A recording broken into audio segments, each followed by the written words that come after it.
الحمد لله رب العالمين والعاقبة للمتقين والصلاة والسلام على أشرف الأنبياء والمرسلين أما بعد فأعوذ بالله من الشيطان الرجيم بسم الله الرحمن الرحيم قال الله تبارك وتعالى في القرآن المجيد والفرقان الحميد تلك الرسل فضلنا بعضهم على بعض قال النبي صلى الله عليه وآله وسلم الصلاة معراج المؤمنين آمنت بالله صدق الله مولانا العظيم وصدق رسوله النبي الكريم الأمين اللهم نبر قلوبنا بالقرآن وزين أخلاقنا بالقرآن وأدخلنا الجنة بالقرآن ونجنا من النار بالقرآن قال الله تبارك وتعالى في شأن حبيبه مخبرا وآمرا إن الله وملائكته يصلون على النبي يا أيها الذين آمنوا صلوا عليه وسلموا تسليما مل کے محبت کے ساتھ پڑھیے الصلاۃ والسلام علیک یا سیدی یا رسول اللہ الصلاۃ والسلام علیک یا سیدی یا حبیب اللہ الصلاۃ والسلام علیک یا سیدی یا رحمۃ للعالمین وعلی آلک واصحابک یا سیدی یا خاتم النبیین۔ تمام حمد و ثنا اس خالق ارض و سما کے لیے جو خالق کے کل کائنات بھی ہے اور مالک کی شجاعت بھی۔ تمام درود و سلام نبی مکرم شفیع معظم والی کونین جناب احمد مصطفیٰ محمد مصطفیٰ صلی اللہ علیہ وآلہ وسلم کی عظیم بارگاہ پیش کرنے کے بعد معزز سامعین کرام السلام علیکم ورحمۃ اللہ وبرکاتہ۔ آپ تمام احباب بخوبی واقف ہیں کہ یہ ہماری محفل معراج النبی صلی اللہ علیہ وآلہ وسلم کے حوالے سے انعقاد پذیر ہیں۔ آپ نے ایک مدلل بیان میرے سے پہلے سن لیا، کوشش کروں گا کہ میں بھی آپ کے سامنے چند ایک باتیں گوش گزار کروں۔ آپ کے سامنے قرآن مجید کے تیسرے پارے کی پہلی آیت مبارکہ پڑھی۔ اللہ رب العزت ارشاد فرماتا ہے تلک الرسل فضلنا بعضهم علی بعض، یہ رسول ہیں ان میں سے بعض کو بعض پر ہم نے فضیلت عطا فرمائی، ان میں سے کسی کے ساتھ رب نے کلام فرمایا اور بعض کے درجات بلند عطا فرمائے۔ اور عیسیٰ ابن مریم کی اللہ رب العزت نے واضح نشانیاں کے ساتھ تائید فرمائی اور ان کے متعلق رب نے روح القدس فرشتے کے ساتھ ان کی تائید فرمائی۔ یہ آیت مبارکہ جس وقت نازل ہوتی ہے اس کا پس منظر صرف دو رسولوں کا رب نے ذکر فرمایا۔ شروع میں فرمایا کہ بعض رسولوں کو بعض پر فضیلت ہے، یہ اللہ کے رسول ہیں اور بعض کو بعض پر فضیلت ہے۔ حضرت موسیٰ علیہ السلام اور حضرت عیسیٰ روح اللہ کا ذکر فرمانے کی خاص وجہ کیا ہے، اور وَرَفَعْنَا بَعْضَهُمْ دَرَجَاتٍ سے مراد کون ہے؟ اس وقت آج بھی آپ کے سامنے یہ حالات ہیں کہ یہود و نصارہ، یہودی حضرت موسیٰ علیہ السلام کو سب کچھ سمجھتے ہیں، باقی کسی کو نہیں مانتے، اور عیسائی نصارہ حضرت عیسیٰ علیہ السلام کو رب کا بیٹا تک کہتے ہیں، باقی کسی کو کچھ بھی نہیں سمجھتے۔ اللہ رب العزت نے اس لیے ان دو انبیاء کا ذکر فرمایا اور نام کے ساتھ فرمایا۔ حضرت عیسیٰ علیہ السلام کے متعلق دو لفظ ارشاد فرمائے۔ یہ آپ نے سنا، آپ سنتے ہیں کہ اللہ رب العزت نے حضرت موسیٰ علیہ السلام کو یہ شرف بخشا کہ اللہ رب العزت نے ان سے کلام عطا فرمایا۔ اب حضرت عیسیٰ علیہ السلام کو ایک نہیں دو خوبیاں بیان فرمائیں۔ دو خوبیاں بیان فرمانے کی وجہ کیا ہے؟ ایک فرمایا کہ ہم نے اس کو واضح نشانیوں کے ساتھ بھیجا ہے، اس کی تائید فرمائی ہے، مدد فرمائی ہے واضح نشانیوں کے ساتھ۔ یہ کیوں فرمایا؟ کہ یہودی معاذ اللہ کہتے تھے کہ عیسیٰ کو عام انسان بھی نہیں سمجھتے تھے. اس وجہ سے اللہ رب العزت نے ان کا رد فرمایا کہ یہ وہ نبی ہیں جن کو اللہ رب العزت نے اپنی نشانیوں کے ساتھ بھیجا ہے اور روح القدس مقدس فرشتے کے ساتھ ان کی مدد فرمائی ہے، لہٰذا ان کا انکار نہیں کیا جا سکتا اور نہ ہی کوئی انکار کرے. اور ذکر کیسے فرمایا کہ یہ مریم علیہ السلام کے بیٹے ہیں. یہ کیوں فرمایا؟ یہ اس لیے کہ عیسائیوں کا عقیدہ تھا، آج بھی کچھ عیسائیوں کا عقیدہ ہے کہ معاذ اللہ حضرت عیسیٰ علیہ السلام اللہ کے بیٹے ہیں. تو اللہ رب العزت نے ان کی بھی نفی فرما دی، ان کی بھی نفی فرما دی. اب وَرَفَعْنَا بَعْدَهُمْ یہ کیوں فرمایا؟ نبی مکرم صلی اللہ علیہ وآلہ وسلم، اکثر مفسرین بلکہ اتفاق ہے کہ اس سے مراد نبی مکرم صلی اللہ علیہ وآلہ وسلم کی ذات گرامی ہے. تو پھر ذکر کیوں نہیں فرمایا؟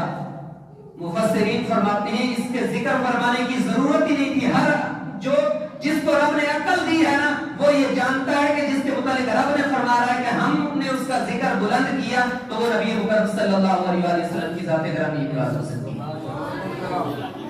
اب آتے ہیں سورہ بنی اسرائیل پارہ 15 کی پہلی آیت مبارکہ کی طرف. آج بھی لوگ انکار کرنے والے موجود ہیں اور آج سے پہلے تو بے شمار سر سید جیسے گزر چکے ہیں. آج بھی ملحدین اعتراض کرتے ہیں کہ معراج خواب میں ہوئی. پہلا اعتراض یہ ہے. دوسرا اعتراض کہ رات کے اتنے تھوڑے سے وقت میں کیسے یہ ہو سکتا ہے. تیسری بات کہ یہ بات عقل میں نہیں آتی. کوشش کروں گا کہ انہی تین کے متعلق چند معلومات آپ کے سامنے پیش کروں. سب سے پہلے لوگ کہتے ہیں کہ رب نے دیدار کرایا لیکن خواب میں. سب سے بڑا جھوٹ یہ ہے. آپ حدیث مبارکہ کی روشنی میں سن چکے کہ رب نے اپنے محبوب کو جاگتی آنکھوں سے دیدار کروایا. میں آپ کو عقلاً سمجھاتا ہوں. اللہ رب العزت نے سبحان الذی اسری بعبدہ فرمایا ہے، بے روحہ نہیں فرمایا. اب آپ بتائیں آپ بندے ہیں یا روح ہیں؟ اگر ہم عام انسان بندے ہیں تو رب فرما رہا ہے بعبدہ اپنے خاص بندے کو. تو بندے کا اطلاق روح مال جسد کے ساتھ ہوتا ہے، صرف روح کا نہیں ہوتا. میں نے آپ کے سامنے حدیث مبارکہ پڑھی. پیارے نبی مکرم صلی اللہ علیہ وآلہ وسلم نے ارشاد فرمایا کہ الصلاۃ معراج المؤمنین، نماز مومن کی معراج ہے. آپ میں سے کوئی بندہ یہ دعویٰ کرتا ہے کہ میں خواب میں نماز پڑھوں تو میری نماز ہو جائے گی. حضور فرمائے الصلاۃ معراج المؤمنین، نماز مومن کی معراج ہے. آپ میں سے کوئی بندہ یہ اپنے آپ کو ثابت کر سکتا ہے کہ خواب میں نے نماز پڑھی ہے میری نماز ہو گئی. اور کل کے اندر ایک عام انسان کی نماز معراج خواب میں نہیں ہوتی. تم نبیوں کے سردار کے متعلق کہہ رہے ہو کہ ان کی معراج خواب میں ہو گئی. ایک عام بندے کی معراج، حضور نے فرمایا کہ مومن کی معراج ہے نماز. ایک عام بندہ اپنے متعلق یہ نہیں کہتا کہ میں نے خواب میں نماز پڑھی ہے میری نماز ہو گئی. جب ایک عام بندے کی معراج خواب میں نہیں ہو سکتی تو نبیوں کے سردار کی معراج خواب میں ہے. پھر دیکھیے اگر کوئی بندہ صرف اسی آیت پہ ہی توجہ کر لینا تو جس کو رب نے عقل دیا وہ معراج کا انکار نہیں کر سکتا. رب فرماتا ہے سبحان، پاک ہے وہ ذات. معجزہ کس کا بیان ہو رہا ہے؟ نبی مکرم صلی اللہ علیہ وآلہ وسلم کا. اللہ رب العزت ان چیزوں سے پاک ہے. اللہ رب العزت معجزے عطا کرنے والا ہے. رب اپنی تعریف فرما رہا ہے. علماء کرام نے یہاں بہت سارے نقطے بیان فرمائے، میں ایک دو آپ کے سامنے رکھتا ہوں. رب نے سبحان ہی کیوں فرمایا؟ اللہ رب العزت سبحان کا ذکر فرما کے یہ بتا رہا ہے کہ اے سننے والوں، پاک ہے وہ ذات جس نے اپنے پیارے بندے کو رات کے تھوڑے سے حصے میں سیر کرائی. اپنی تعریف کیوں بیان فرمائی؟ اللہ رب العزت یہ ارشاد فرما رہا ہے کہ جب تم میرے محبوب کا ذکر کرو تو میرے ذکر کے ساتھ محبوب کا ذکر لازمی ہے. رب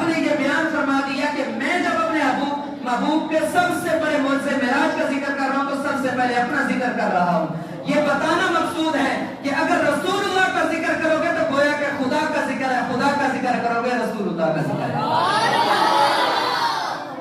پھر سبحان، پاک ہے وہ ذات ہر عیب سے. یہ کیوں فرمایا؟ یہ اس لیے فرمایا کہ جیسے رب العزت پاک ہے ہر عیب سے، ایسے نبی مکرم صلی اللہ علیہ وآلہ وسلم کا یہ معجزہ بھی عقل میں آنے والی بات نہیں ہے، یہ عقل کے اندھوں سے پاک ہے. کوئی اس بندے کو جو عقل کا اندھا ہے وہ نہیں سمجھ سکتا. جیسے رب کی ذات تمام عیبوں سے پاک ہے، نبی مکرم صلی اللہ علیہ وآلہ وسلم کا دیدار رؤیت باری تعالیٰ یہ بھی تمام عیبوں سے پاک ہے. پھر دیکھیے بیابدی کیوں فرمایا؟ بیابدی حضور نے خود چاہا تو اس لیے فرمایا. جب نبی مکرم صلی اللہ علیہ وآلہ وسلم اللہ رب العزت کی بارگاہ میں حاضر ہیں، اللہ رب العزت نے سب کچھ عطا فرمانے کے بعد پوچھا محبوب اپنی کوئی خواہش ہے تو بیان کیجیے. نبی مکرم صلی اللہ علیہ وآلہ وسلم ارشاد فرماتے ہیں، عرض کرتے ہیں باری تعالیٰ کی بارگاہ میں، یا باری تعالیٰ مکہ میں مجھے کفار نے تکلیفیں دی، میں نے کہا میرا رب موجود ہے. طائف میں تکلیفیں دی گئی، سجدوں میں تکلیفیں دی گئی، میں نے کہا میرا رب موجود ہے. آج میں کچھ مانگنے نہیں آیا، آج تو کہہ دے کہ میں بھی تیرا بندہ ہوں. اللہ رب العزت نے فرمایا بیابدی ہی. اور پھر دیکھیے قرآن مجید میں اب کا ذکر اور بھی جگہ بھی ہے، لیکن جہاں بھی رب نے محبوب کا ذکر فرمایا ہے تو بیابدی ہی اپنا خاص بندہ کہہ کے فرمایا. باقی جگہ اب کا ذکر مطلقاً فرمایا. جس جگہ بھی نبی مکرم صلی اللہ علیہ وآلہ وسلم کا ذکر خیر فرمایا تو اسی جگہ یہ نہیں فرمایا کہ عبد، بلکہ ساتھ یہ ارشاد فرمایا کہ بعبد ہی. فرمایا الحمدللہ الذی انزل علی عبدہ الکتاب. تمام تعریفوں کی لائق ہے وہ ذات جس نے اپنے بندے خاص بندے پر کتاب اتاری. عبد ہی فرمایا. پھر فرمایا الیس اللہ بکاف عبدہ. جہاں بھی ذکر فرمایا تو عبد صرف نہیں فرمایا، عبد ہی عبد ہو فرمایا کہ میرا خاص بندہ. فأوحى إلى عبده ما أوحى. جہاں بھی محبوب کا ذکر ہوا تو عبد، کس لیے کہ حضور نے خود یہ محبتاً کہا کہ یا باری تعالیٰ میں یہ چاہتا ہوں کہ تو مجھے اپنا بندہ تو کہہ دے. اب عبد کیوں فرمایا؟ اس لیے رسول نہیں فرمایا. رسول وہ ہوتا ہے جو پیغام اللہ رب العزت سے بندوں کی طرف لے کے آئے، جو اللہ رب العزت کی طرف سے بندوں کی طرف آئے اسے رسول کہتے ہیں. فرشتے کو بھی رسول کہا جاتا ہے، قاصد کہا جاتا ہے. اور عبد اسے کہتے ہیں جو اللہ رب العزت کی بارگاہ میں دنیا سے جائے اسے عبد کہتے ہیں. اس وجہ سے اللہ رب العزت نے عبد فرمایا. دوسرا اعتراض یہ ہوتا ہے کہ رات کے تھوڑے سے حصے میں یہ کیسے ممکن ہے؟ اگر یہ حضور دعویٰ کرتے تو پھر بھی یہ برحق تھا، کیونکہ سیدنا صدیق اکبر کے ہم غلام ہیں. ابو جہل آیا نا سیدنا صدیق اکبر کے پاس اور کہنے لگا کہ کیا کوئی بندہ یہ کہے کہ میں نے رات کے تھوڑے سے حصے میں مسجد حرام سے مسجد اقصی تک اللہ رب العزت کا دیدار الی آخرہ تک کیا تو آپ مان جاؤ گے؟ سیدنا صدیق اکبر نے کہا نہیں مانوں گا. کہا نہیں مانوں گا. ابو جہل نے کہا آپ کے دوست نبی مکرم صلی اللہ علیہ وسلم نے فرمایا. تو سیدنا صدیق اکبر نے جو جواب ارشاد فرمایا وہ سننے کے قابل ہے. آپ نے فرمایا حضور نے تو یہ فرمایا ہے، اگر حضور اس کے برعکس فرما دیتے تو میں وہ بھی مان جاتا.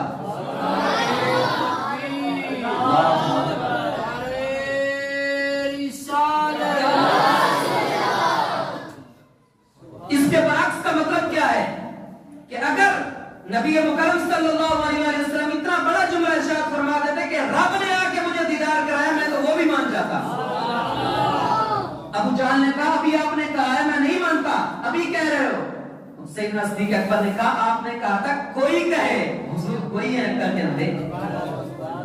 آپ نے پہلے کہا تھا اگر کوئی کہے تو آپ مان جاؤ گے. حضور کوئی تھوڑی ہے.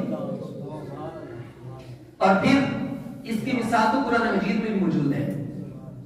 کہ ایک عام آدمی نبی مکرم صلی اللہ علیہ وسلم کو امتی بھی نہیں، حضرت سلیمان علیہ السلام کا امتی ہو کے پلک جھپکنے سے پہلے آصف بن برقیہ تخت لا سکتا ہے، وہ ایک عام آدمی، اور اس کے متعلق رب نے یہ نہیں فرمایا کہ میں نے کروایا، وہ لا سکتا ہے، یہ تو رب فرما رہا ہے سبحان الذی اسریٰ بعبدہ۔ اگر کوئی معجزہ معراج کا انکار کرتا ہے تو وہ تو رب کے لوا دولا شریک ہونے میں بھی شک کر رہا ہے، کیونکہ رب فرما رہا ہے سبحان الذی اسریٰ، پاک ہے وہ ذات۔ پھر رات کو سیر کون سی ہوتی ہے؟ یہ بھی ایک نقطہ ہے کہ رب نے یہ فرما دیا کہ پیارے نبی مکرم صلی اللہ علیہ وسلم سورج اور چاند کی روشنیوں کے محتاج نہیں ہیں۔ رات بھی ہونی تھی تو 14-15 کی رات ہوتی جس میں چاند کی روشنی ہوتی ہے۔ آج دیکھیے بھائی کو چاند کی روشنی آپ کسی کو نظر نہیں آئے گی۔ رب نے یہ بیان فرمانا تھا کہ پیارے محبوب ان سورج اور چاند کی روشنی کے محتاج نہیں ہے، سورج اور چاند کو روشنی نبی مکرم صلی اللہ علیہ وسلم کے صدقے سے ملتی ہے۔ تو لہذا اس کا انکار نہیں کیا جا سکتا۔ اور پھر کہتے ہیں عقل میں بات نہیں آتی، عقل میں بات ابو جہل کے نہیں رہی تھی، لیکن سیدنا صدیق اکبر تھے، یہ ایمان کا تقاضا تھا، انہوں نے کہا اب اس سے اگلی بات کہنے وہ بھی ماننے کو تیار۔ ابو جہل کہتے ہیں یہ کیسے ہو سکتا ہے؟ اور پھر کہتے ہیں کہ رب نے کیوں نہیں ذکر آگے فرمایا؟ تو جیسے علامہ صاحب فرما رہے تھے اشارتاً رب نے بھی فرما دیا، جب نبی مکرم صلی اللہ علیہ وسلم نے ارشاد فرما دیا تو ہم تو ماننے کو تیار ہیں، کیونکہ رب فرما رہا ہے فَأَوْحَىٰ إِلَىٰ عَبْدِهِ مَا أَوْحَىٰ، اور رب فرماتا ہے کہ جو حضور بولتے ہیں وہ اپنی طرف سے نہیں بولتے بلکہ جو بولتے ہیں رب کا کلام بولتے ہیں۔ لیکن بات یہ ہے کہ جو مانتا نہیں، جس نے ماننا نہیں، اس کو آپ جو بھی کہیں گے اسے نہیں ماننا۔ صرف مسجد اقصیٰ تک کا ذکر اس لیے فرمایا چونکہ جو اعتراض کرنے والے تھے وہ تو مسجد اقصیٰ تک ہی جانتے تھے، ان کو کیا پتا پہلے آسمان پر حضرت آدم علیہ السلام استقبال کریں گے یا نہیں، انہوں نے انکار اس لیے کیا۔ اب ہمارے لیے بھی ایک اس میں سبق ہے، درس ہے کہ الصلاۃ معراج المومنین، کیا ہم بھی اس پر عمل کرتے ہیں؟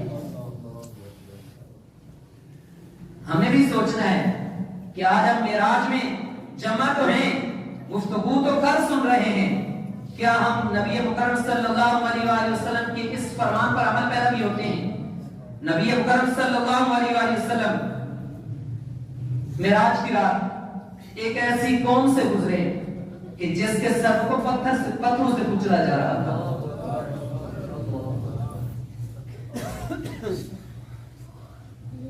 ایسے ہی کچلا ہی نہیں جا رہا تھا بلکہ ٹھیک ہو جاتے، پھر کچلا جاتا، پھر ٹھیک ہو جاتے، پھر کچلا جاتا۔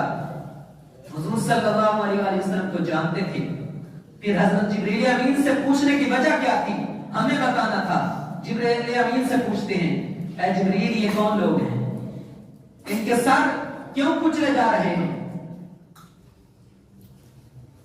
تو جبریل امین عرض کرتے ہیں یا رسول اللہ صلی اللہ علیہ وسلم یہ لوگ نماز سے اپنے سر کو پھیرتے تھے، جب نماز کی ندا کی تھی کہ اپنے سر پہ بوجھ بناتے تھے، اس وجہ سے ان کے سروں کو کچلا جا رہا تھا۔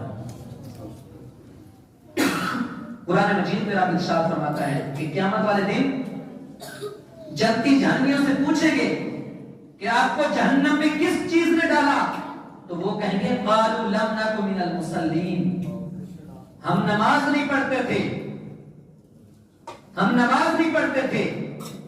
تو کیا ہم آج نمازیں پڑھتے ہیں؟ الصلاۃ معراج المومنین تو کہا، ہم بھی نماز پڑھتے ہیں یا نہیں؟ پھر